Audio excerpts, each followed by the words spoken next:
All right, so welcome to Masters of ASO, which is our new series in as the name goes, interviewing the Masters of ASO who've used Geek Lab recently. Today we got Erik from Pixel Federation. Thanks for joining. Hi, yes, thanks for having me. Awesome. So yeah, short intro. Like if this would be a Tinder profile, what would you say in like 2 or 3 sentences? All right. So my name is Erik. I'm from Pixel Federation. I'm one of senior marketers at Pixel Federation here. I'm not big for big explanations. Basically, I do everything marketing related that's necessary to be done. For these particular experiments, this is coming out of our newly established R&D department. So I was handling the whole process over here. All right, and the reason you're here today in this interview is that you guys had great success with using Geek Lab platform and running concept validation in ASO in that front, and you have some slides and dashboard to share with us with what you've done and how you achieved I believe 3x the conversion rate. Yeah, that's correct. Yeah, so as you mentioned, we managed to 3x the store conversion rate. I'll explain why we actually took conversion rate here. Obviously, we went from concept to MVP, so I guess take it with a grain of salt, but I believe still the concept that we were able to validate through your platform was really helpful.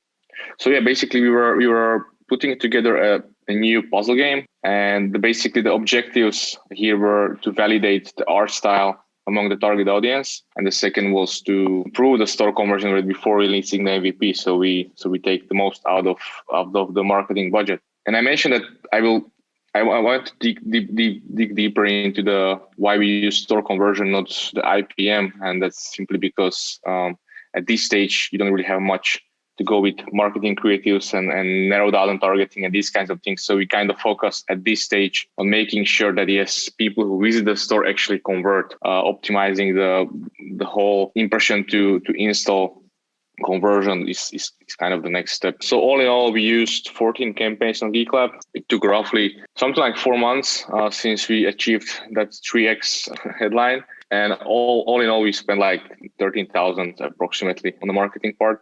We actually had this internal discussion recently about this. I don't believe there's a definite answer to this, like how much you should spend. You need to spend as much as you need to be able to make decisions. And those decisions, more often than not, I believe won't be set in stone. I mean, you run a test and you get data. Usually they don't tell you like you have to do this and this will be the best answer. You just need to use that marketing spend to be able to move forward and make data validated decisions. They are not set in stone, but it helps. Yeah, maybe I can show you what we actually have here in dashboard.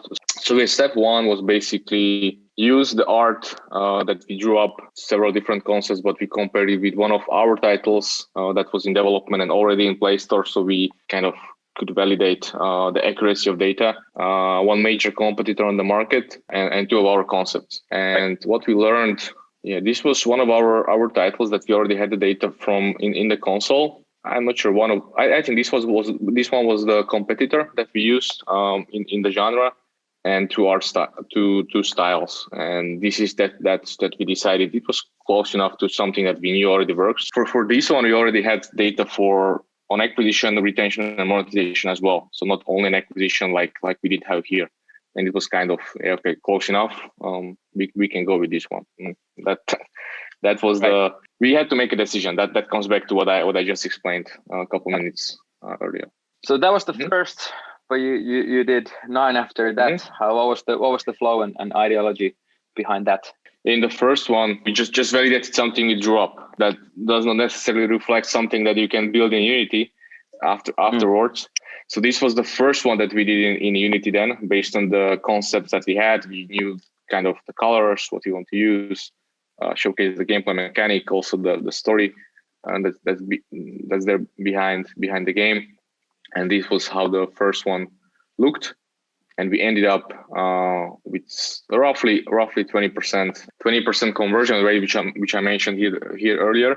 And that was kind of I think like we had to figure out how to move forward, because the control that we had in the very first test was roughly around 30%, and it kept pretty stable as we went along, because we always used that control in the tests, and we just went step by step, iterated screenshot by screenshot, showcasing multiple different aspects of the gameplay from actual gameplay that we had.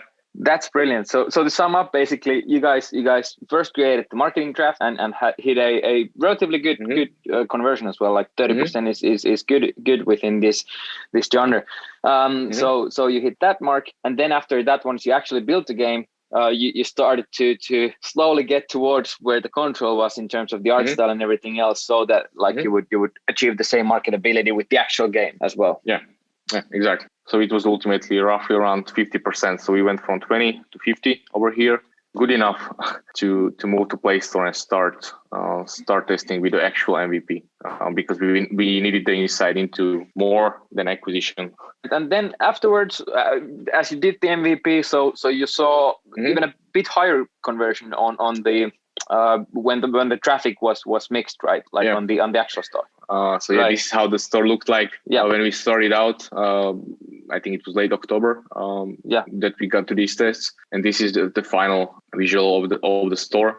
Mostly actual in-game screenshots. And it's true. When we launched, we started off as high as 70%, but obviously the conversion rate evens out. This is the range of the campaign for the MVP, when we acquire the data to actually evaluate the retention, monetization, and the whole growth loop metrics. We actually went to something little over 60%, which obviously after time would even out, but still, if we hadn't used this approach, it would take us more effort and it would take longer, and it could have been even more expensive. Who knows? It's not exact science, I would say, because it's not isolated environment where all variables are always the same. There are many things that are changing.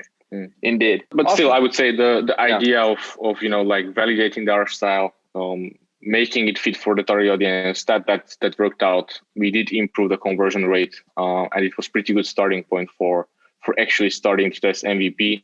Definitely, we are including our player base that we acquire into the strategy. We use their feedback and we kind of work with them further to validate that whether it's meeting their expectations. Creative strategy, static video ads, all these things. That's something that we can improve on. It was a great campaign. I believe we did pretty well with the optimization of the conversion. Yeah. Absolutely. I think anyone envies like tripling your conversion rate. That's a great job. Well done. If you would have to sum up everything, like or like one sort of ASO tip that again could be the sort of closing part of your Tinder profile, what would that be? I'm not sure if it's necessarily just ASO, but it applies to ASO as well. Make decisions that help your best friend, your future friend, your future self.